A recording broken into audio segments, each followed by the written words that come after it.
Welcome back, guys. Yeah, it's been a little bit. I just thought give you a little quick update, show you what I got going on for the front framework. I got all the screws and nails pulled out around the corners and those separated. So now I'm going to go outside and unscrew the top screws along the window so that I can lift this front skin off so that I can fit my framework in. I'm going to talk about what I'm doing quickly and then I'll show you guys. So I made these plywood pieces, and what I'm going to do is I'm going to have a few of them stacked up, and then I'm going to attach a timber. You can see I got a line here, but I'm not going to attach it here. It's going to be on the end, and I'll show you what I'm doing. And then there'll be another one in the middle, and then another one down at this end. And right here where this notch is, there's going to be a piece going all the way across to pick up these lights, because every one of these lights leaked because they were only screwed to the aluminum. There was nothing here that these were attached to.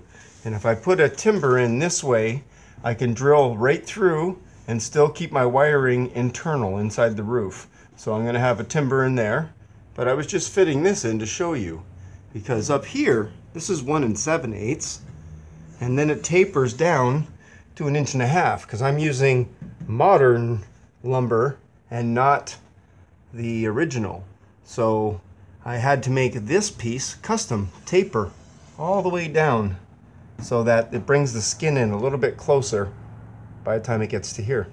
Now I made a new block for here, and I took the one out that was there and I made a template, and there's my template there out of the cardboard. And then I took the cardboard and made a template to go around that. And that's how I made the template for the top.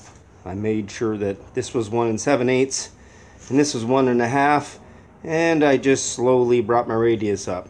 So now I have these 3 long timbers that are all 3 different sizes. I have them marked top, bottom, and middle, because I'm going to attach, here's my blocks for the end. See, I've got them glued together. I screwed them together and I glued them. This is the one that goes up on the right side. So that's really thick, and the reason for that is so that this will stick out past the thickness of the wall, so I have something to attach to when I do the ceiling. Now this mark here is where I'm going to put a center brace. I have it over here. And I just put that together quickly to show you how the notches are going to work. So this is going to be the piece of wood that goes across for where those lights are. So now my lights will have something to attach to instead of just free floating and leaking. You can see all the leaks on those front lights. So I don't want that to happen anymore. So I'm going to have nice secure, and then I'll patch all these extra holes that you see from old fixtures. I'll patch all those up and then go from there. But that's just a quick idea of how it's going to look when you guys come back after this quick little break. You'll see this together and installed. There's the left side and there's the right side. So when I put this on, I'm going to attach a piece down here for the frame, and then another piece down here for the upper part, and the one in the middle will sit right here. And I'm going to, and same with this one will attach right here, and then I'll put one more piece in here, and that will pick up this, because now that'll be cradled inside of there. And then I'll cut this out, and I'll just butt that up and butt that up, and then this piece I'll put in there just as well, just as extra structure. But I'm going to put one more piece on top of this, so that's going to be that thick on the outside corners up there. But anyways, yeah, there's my plans. I had a lot of cutting to do.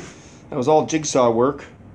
And I'm going to do the same thing for the back, and you can see I cut 3 more sticks here to the 1.5, 1 3/4, and then 1 7/8, I do believe, something like that. Anyways, I got those 3 cut. Got a bunch more extra sticks I cut too. This is all recycled cedar that I recycled from a ceiling out of a house that someone was going to tear down. So I pulled as much cedar as I could down without breaking too much of the tongues and grooves, but wasn't being too successful. So I figured out of the 1 by 5 by 3/4 inch thick planks, instead of throwing them away, spent half an hour on my table saw and ripped them down to sticks for my camper. Free wood. That's a big savings right there. I don't know about you guys, but anytime I can recycle wood, I do. With the cost of everything now, I have a saw. All this plywood pieces here, recycled. That floor, recycled. That patch, recycled. All that's brand new. And all my roof's brand new. But anytime I can save $1 on a piece of wood, if I got it kicking around the house, I don't mind running it through the saw and making some sticks. Save yourself a lot of money that way, guys. Enough jibber jabber. Let's see you get this frame in there, Mr. Dawson.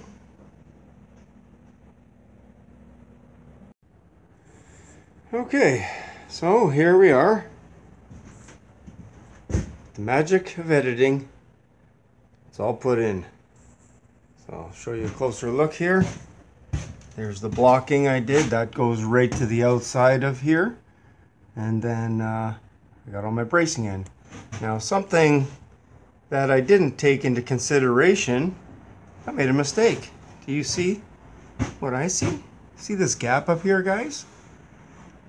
When I made these, when I made all these braces, I made them all to match the end. But this goes up. So here is actually almost 3 inches.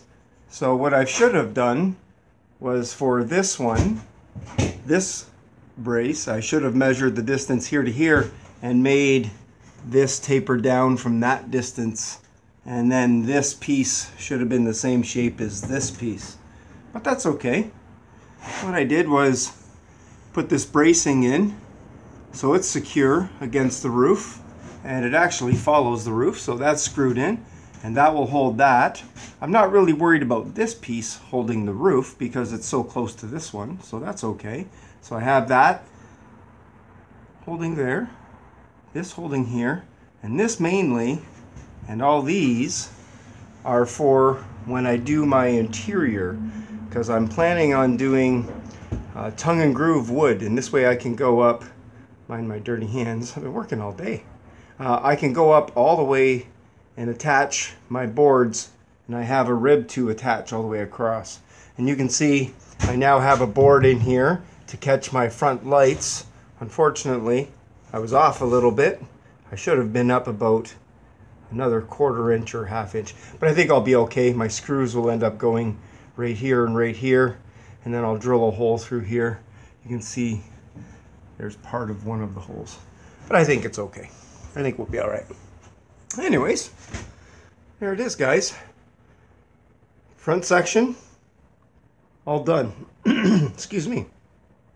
It looks like a lot of work, what I did there, but I feel comfortable now that the front is nice and strong. I don't have to worry about anything when I'm going down the road or the wind vibrating it. All the bracing there will hold. And I have something to attach my interior to all the way down. And then I attached some blocks there and a couple blocks there. And got that done. So now I can attach all the way around. Oh, that was a lot of work. Anyways, enough jibber jabber. I gotta go do it again in the back. Scary back there, it's so dark. Thanks for stopping by and checking out my Glendale camper. Part 6. Front bulkhead, I will call it, or the nose, whatever you want to call it, is all complete. Now I can move on to the back, then the sides, and then the interior. It's going to be a long road. Anyways, till next time, guys. Stay safe. I'll talk to you soon.